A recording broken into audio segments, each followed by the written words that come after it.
तीन चुड़ैल बेटियां। रात का समय था, चारों तरफ जंगल था।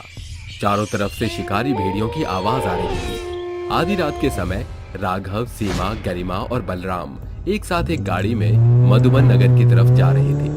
वो लोग एक शादी से आ रहे थे। उनकी गाड़ी के सामने अचानक से एक अजीबोगरीब दिखने वाली चीज आ जाती है, जिसके बाद राघव ड्राइविंग संतुलन खो देता है और गाड़ी को एक पेड़ से जाकर ठोक देता है। गाड़ी में मौजूद सभी लोग बेहोश हो गए थे। तभी सीमा को होश आ जाता है और सबको उठाने की कोशिश करती है। अरे बलराम, उठो ना बलराम, देखो हमारी गाड़ी का एक्सीडेंट हो गया है। राघव, उठो ना यार। तभी गरिमा को होश आता है और वो किसी तरह बलराम को होश में लाती है। बलराम, गरिमा और सीमा गाड़ी से बाहर निकलकर, राघव यार उठना, अरे कुछ नहीं हुआ है, जल्दी उठ यार। तभी गरिमा गाड़ी से एक पानी की बोतल निकालकर थोड़ा सा पानी राघव के मुंह पर छिड़क देती है, जिसके बाद राघव को होश आ जाता है। अरे ये क्या था जो हमारी गाड़ी के सामने आया था? मुझे तो कोई काला साया लग रहा था। पागल है क्या यार तू? तुझे कुछ भी बोलने से मतलब है। अरे काला साया होता क्या है? इन सब अंधविश्वासों में विश्वास नहीं रखना चाहिए। अरे यार, तू क्यों बोल रहा है बीच में? तुझे पता है ना हम कैसी जगह पर फंसे हुए हैं। तुम सब चुप करो और यहाँ से निकलने का कोई रास्ता ढूंढो। तभी सीमा की नजर सामने पेड़ की तरफ जाती है, जिसमें से खून निकल रहा होता है। गरिमा, जरा पीछे मुड़ के देखो, इस पेड़ से तो खून निकल रहा है। ऐसा कैसे हो सकता है? किसी पेड़ से खून कैसे निकल सकता है? तभी चारों तरफ से चुड़ैलों के हंसने की आवाज आती है। ये सब क्या है? क्या हो रहा है? अरे मुझे कुछ समझ नहीं आ रहा। मुझे बहुत डर लग रहा है। चलो यहाँ से भाग चलते हैं। कहाँ जाएंगे? यहाँ तो चारों तरफ जंगल है। कहीं भी चलो, लेकिन यहाँ से चलो। मैं अब और यहाँ नहीं रुक सकती। वो चारों वहाँ से भागने की कोशिश करते हैं, लेकिन जैसे ही वो वहाँ से भागने की कोशिश करते हैं, तभी तीन चुड़ैल उनके सामने आकर खड़ी हो जाती हैं। कहाँ जा रहे हो तुम? तुम ऐसे कहीं नहीं जा सकते। अगर तुम चले गए तो हम क्या खाएंगे? आज तो तुम हमारा भोजन बनने वाले हो। तुम तो 4 लोग हो, तुम्हें खाने में बहुत मजा आएगा। हमें छोड़ दो, हमें जाने दो। तुम तीनों चुड़ैल हमें खाना क्यों चाहती हो? हम तीनों कई सालों से भूखी प्यासी इस पेड़ में कैद थी, लेकिन तुमने आकर हमें आजाद कर दिया।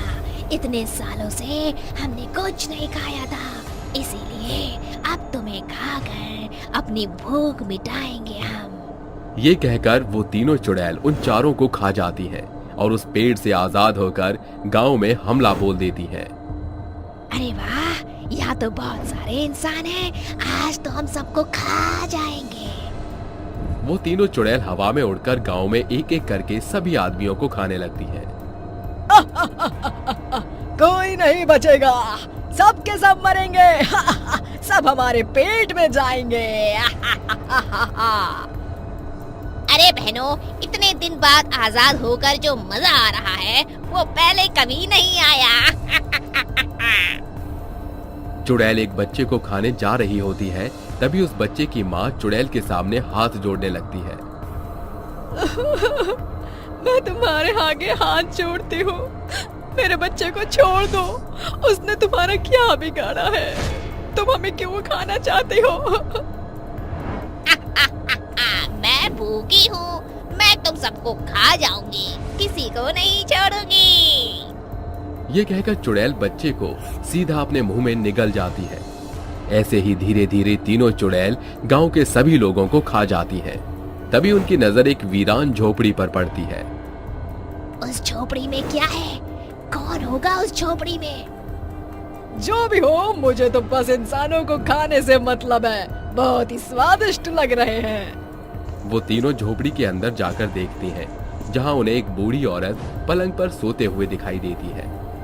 बड़े ही आराम से सो रही है, चलो अब इसे भी खा जाते हैं। हलचल की आवाज सुनकर बूढ़ी औरत नींद से जाग जाती है। जैसे ही वो आंखें खोलती है, उसके सामने 3 भयानक चुड़ैल खड़ी होती है, जिन्हें देखकर बूढ़ी औरत बहुत डर जाती है। चुड़ैल, तुम चुड़ैल यहाँ क्या कर रही हो? भागो यहाँ से, मुझसे दूर भागो, मेरे करीब मत आना। तुझे क्या लगता है कि हम तुझे यहाँ छोड़ देंगे? हमने पूरे गांव को मार दिया, अब तू भी मरेगी। मैं तुम्हारे आगे हाथ जोड़ती हूँ, मुझे छोड़ दो, जाने दो मुझे। तभी बूढ़ी औरत की नजर तीनों चुड़ैलों के सीधे हाथ पर पड़ती है, जिसमें एक सोने का कंगन होता है। तीनों ने एक जैसा कंगन पहना होता है, जिसे देखकर उस बूढ़ी औरत को कुछ याद आता है। ये कंगन तो जाने पहचाने लग रहे हैं। मैंने ऐसे कंगन अपनी 3 बेटियों को पहनाए थे। कहीं ये मीनाक्षी, पारुल, संजना तो नहीं है? तीनों चुड़ैल मिलकर बूढ़ी औरत के पास जाने लगती हैं। तभी अचानक से बूढ़ी औरत तीनों का नाम लेकर कहती है, मीनाक्षी, पारुल, संजना, तुम तीनों का ये हाल किसने किया? क्या हुआ तुम्हारे साथ? तुम हमें कैसे जानती हो? तुम्हें हमारा नाम कैसे मालूम? क्योंकि मैं तुम्हारी माँ हूँ। तुम्हारे हाथों में ये जो सोने के कंगन है, मैंने ही तुम्हें पहनाए थे। क्या तुम्हें याद है वो दिन जब मैं तुम्हारे लिए ये सोने के कंगन लेकर आई थी?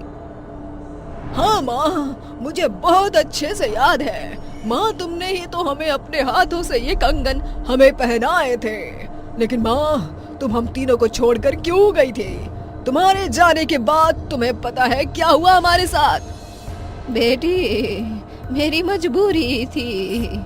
मेरे पास और कोई रास्ता नहीं था। लेकिन मैं नहीं जानती थी कि तुम्हारे साथ ऐसा कुछ होगा। माँ, जब आपने हम तीनों बहनों को ठाकुर के पास छोड़ा, आपके जाने के बाद ठाकुर ने हमसे अपनी हवेली का बहुत काम करवाया। पूरा दिन वो हमें खाना भी नहीं देता था। पूरा दिन भूखी प्यासी हम तीनों बहनें काम करती रहती थी, लेकिन हमें कोई खाना नहीं पूछता था कि हम कैसे हैं। उन्होंने हम पर बहुत अत्याचार किया। माँ, एक दिन हवेली पर कोई नहीं था, हम तीनों थे। ठाकुर अपने साथ अपने दोस्तों को लेकर आया था। वो तीनों एक कमरे में बैठकर शराब पी रहे थे। हम तीनों बहनें अपने कमरे में थी। तभी ठाकुर अपने दोस्तों को हमारे कमरे में लेकर आया। ठाकुर ने अपने दोस्तों के साथ मिलकर हमारे साथ बहुत बुरा किया। हम तीनों बहनें रो रही थी, लेकिन उन जालिमों ने हम पर बहुत अत्याचार किए। आखिर में हम लोग भागते भागते जंगल की तरफ पहुंच गए, जिसके बाद ठाकुर ने अपने दोस्तों के साथ गाड़ी में बैठकर हमारा पीछा किया और जंगल में जाकर हमें पकड़ लिया और हम तीनों बहनों को गोली से मार दिया। हम तीनों वहीं मर गई थी, जिसके बाद ठाकुर ने हमारे शरीर को पेड़ के नीचे दबा दिया, लेकिन हमारी आत्मा को शांति नहीं मिली थी। और एक दिन हमने ठाकुर के दोस्तों को मार दिया, जिसके बाद ठाकुर ने एक तांत्रिक बाबा के द्वारा हमारी आत्मा को पेड़ में कैद कर दिया। बेटी, मुझे माफ कर दो, मुझसे बहुत बड़ी गलती हो गई। मैं नहीं जानती थी कि तुम्हारे साथ इतना बड़ा अन्याय हुआ है। तुम्हारे पिताजी ने मुझे धोखा दिया था और मुझसे सब कुछ छीन लिया था। मेरे पास तुम्हारे पालने के लिए पैसे भी नहीं थे। मैंने सोचा ठाकुर जी तुम्हारा ध्यान रखेंगे और तुम्हारा अच्छे से ख्याल रखेंगे। वो मेरी बहुत बड़ी गलती थी। माँ, हमारी आत्मा को शांति नहीं मिली है। हम तीनों बहनें शांति चाहती हैं।